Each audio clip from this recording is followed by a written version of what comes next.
കട്ടപ്പനയിലെ നിക്ഷേപകൻ Sabu Thomas ആത്മഹത്യ ചെയ്ത സംഭവത്തിൽ പോലീസിനെതിരെ സാബുവിന്റെ കുടുംബം.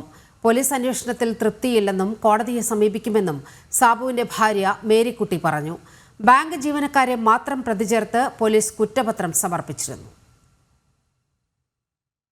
നിക്ഷേപത്തുക തിരികെ ആവശ്യപ്പെട്ട് കട്ടപ്പന റൂറൽ ഡെവലപ്മെന്റ് കോഓപ്പറേറ്റീവ് സൊസൈറ്റിയിലെത്തിയ സാബുവിനെ ഫോണിൽ വിളിച്ച് ഭീഷണിപ്പെടുത്തിയ CPIM ജില്ലാ കമ്മിറ്റി അംഗവും മുൻ കട്ടപ്പന ഏരിയ സെക്രട്ടറിയുമായ VR സജിയെയും സാബുവിനെ ആത്മഹത്യയിലേക്ക് തള്ളിവിട്ട ബാങ്ക് ഭരണസമിതിയെയും പ്രതി ചേർക്കാതെയാണ് അന്വേഷണ സംഘം കുറ്റപത്രം സമർപ്പിച്ചത്.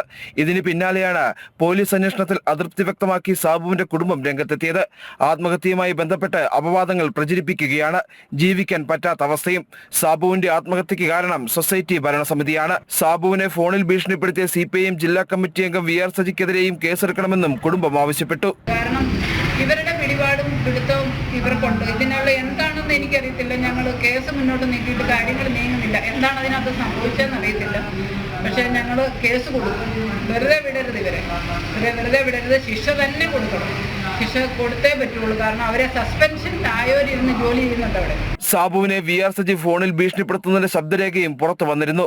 വ്യക്തമായ തെളിവുണ്ടായിട്ടും VR സജിക്കെതിരെ കേസെടുക്കാത്തതിന് പിന്നിൽ രാഷ്ട്രീയ ഇടപെടൽ ഉണ്ടെന്നാണ് ഉയരുന്ന ആരോപണം. ആ കുറ്റം മുഴുവൻ ബാങ്ക് ജീവനക്കാരുടെ മേൽ മാത്രമായിട്ട് അടിച്ചേൽപ്പിച്ചുകൊണ്ട് സാബു തോമസിനെ ഫോണിൽ വിളിച്ച് അധിക്ഷേപിക്കുകയും ഭീഷണിപ്പെടുത്തുകയും ചെയ്ത CPM നേതാവ് VR സജിക്കെതിരെ ഒരു നടപടിയുമില്ല. അപ്പൊ പോലീസ് ഇക്കാര്യത്തില് ഒരു കുത്തകളിയാണ് നടത്തിയിരിക്കുന്നത്. അവരുടെ ഭരിക്കുന്ന പാർട്ടിയുടെ ആളെ സംരക്ഷിച്ചുകൊണ്ടുള്ള ഒരു നിലപാട് പോലീസിന്റെ വലിയ ഒരു നിഗൂഢ നീക്കത്തിന് പിന്നിൽ നടന്നിട്ടുണ്ട് എന്നുള്ളൊരു യാഥാർത്ഥ്യമാണ്. അപ്പോൾ അത് തീർച്ചയായിട്ടും കോടതി പരിശോധിക്കേണ്ട ഒരു വിഷയമാണ്. ഉന്നത പോലീസ് ഉദ്യോഗസ്ഥർ കാര്യത്തിൽ ഇടപെട്ട് ആ സാബു തോമസിന്റെ കുടുംബത്തിന് നീതി ഉറപ്പാക്കേണ്ടത് ഈ നാട്ടിലെ മുഴുവൻ ജനങ്ങളുടെയും ഉത്തരവാദിത്തപ്പെട്ട രാഷ്ട്രീയ പ്രസ്ഥാനങ്ങളുടെ ഒക്കെ ആവശ്യമാണ്. ആത്മഹത്യാ പ്രേരണ കുറ്റം ചുമത്തി കട്ടപ്പന റൂറൽ ഡെവലപ്മെന്റ് സഹകരണ society secretary Reji Abraham, senior clerk Sujamol Jose, junior clerk Binoy Thomas എന്നിവരെ പ്രതികളാക്കിയാണ് അന്വേഷണ സംഘം കുറ്റപത്രം സമർപ്പിച്ചിരിക്കുന്നത്.